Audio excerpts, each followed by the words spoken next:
ego created? Ego was not really created. Ego is being created all the time. Would silence ever ask this question? So ego has been given a fresh breath of life when one professes ignorance or knowledge.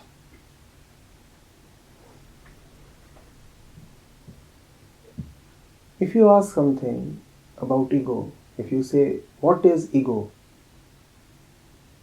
The answer would be this.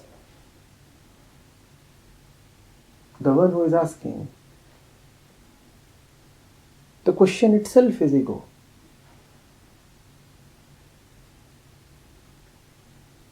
How was the question created? By asking. How was the ego created? You tell me. You asked. How did you come to believe? How do you continuously keep believing that firstly, you do not know, and secondly, knowledge is important?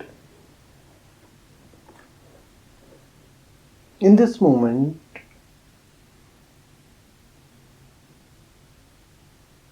from where did this thought arise in you that you do not know?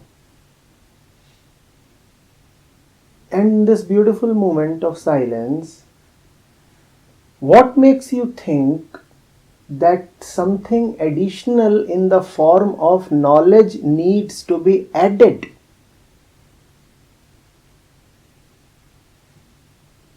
If two people are sitting together in intimacy, is the moment not already complete? Do they need to further beautify the moment by adding questions to it?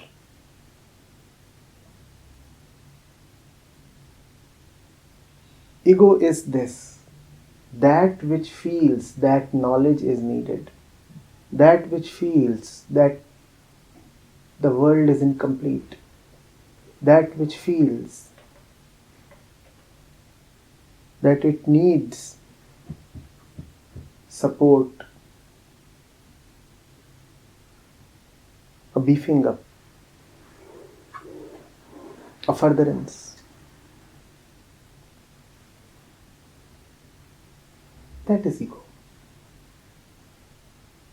If you are silent, there is no ego, because you will not be asking about the genesis of ego. And remember that any question that you ever ask is ultimately a question about the self.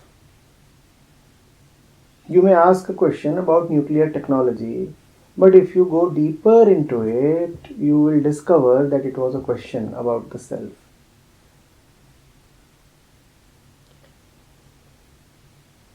Ego is that which feels that the self is not yet fully revealed. So knowledge must be used to further know it, explore it, reveal it. Ego is a belief in ignorance and hence knowledge.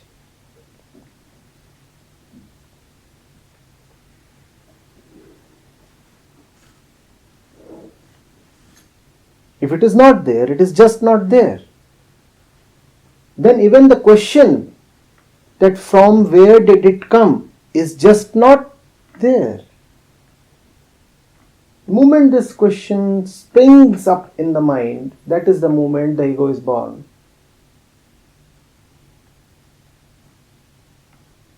The moment when that question recedes, goes off to sleep, is the moment when the ego too is put to sleep.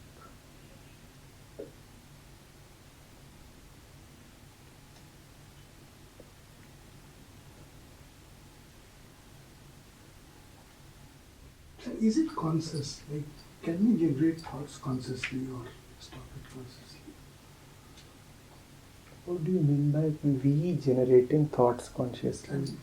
We are already so identified with consciousness that we are almost entirely the conscious mind. How can you then generate thoughts in the consciousness? For you to be able to do something to the consciousness, you must first be separate from your consciousness. But we are very completely identified with consciousness. My thoughts, my beliefs, my opinions. I was just asking, do we generate our thoughts consciously? No, you can generate your thoughts consciously also. But you will have to then ask, did you generate this thought consciously?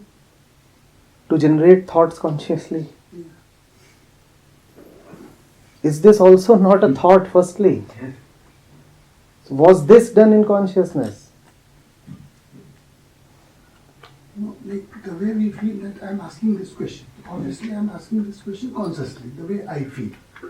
Now, certain thoughts comes into the mind. You see, you must understand the structure of consciousness. Consciousness is a balloon.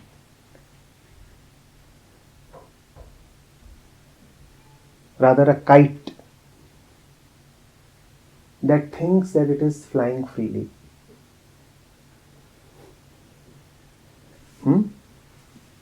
Consciousness is a kite that thinks that it is flying freely.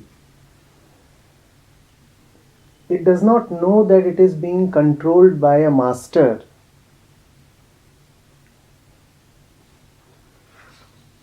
Sitting deeper than its flight. The controller of all thoughts is the deep mind, the latent tendencies. You may think, you may not think. Have you ever decided what decides the thoughts that you have? And why do different people have different thoughts upon being subjected to the same stimulus? It is because their deeper patterns are different. It is because their deeper tendencies have been differently created.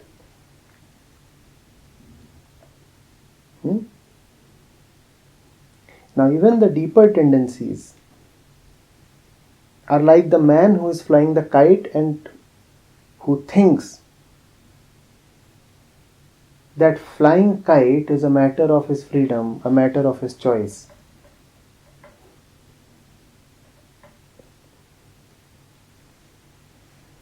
He might have chosen to fly the kite, but did he choose to fly kite? Please go into this. He says, I could have watched the television or I could have flown the kite. Yes, truly. You could have done these two things. But did you choose to choose? So just as the kite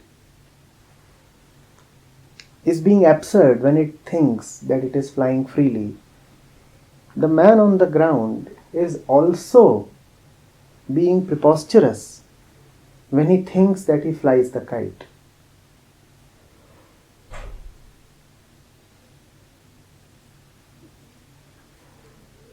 What is it that determines our actions, our thoughts? What is it that determines the whole movement of activity that we see around?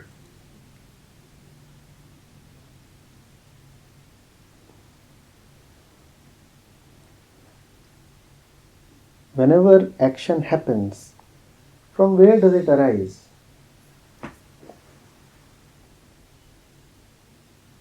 Hmm?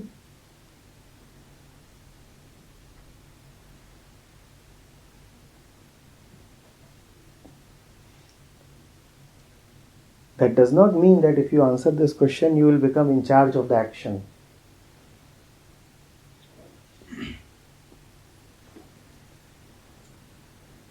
It only means that you will discover a point where the action can be known, where you will not be unnecessarily holding yourself responsible for that which you are anyway not doing.